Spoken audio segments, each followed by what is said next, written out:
سرخط خبرها.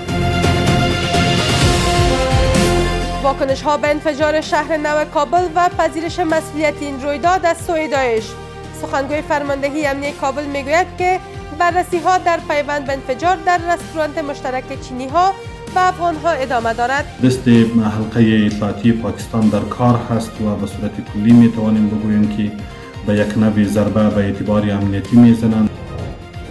گفتگوی تلفنی امیرخان متقی با سید عباس عراقچی. وزارت خارجه ایران اعلام کرد که دو طرف بر اهمیت روابط همه‌جانبه میان دو کشور تاکید کردند و مظاهراتشان واضح بود که حمایت امریکا و اسرائیل داشت.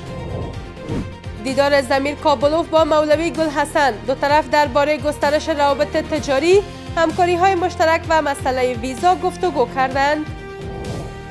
و افزایش 2 برابری حملات اوکراین در روسیه. خبرگزاری تاس گزارش داده که از آغاز جنوری تا اکنون حدود 60 شهروند ملکی روسیه در حمله های اوکراین کشته شدند.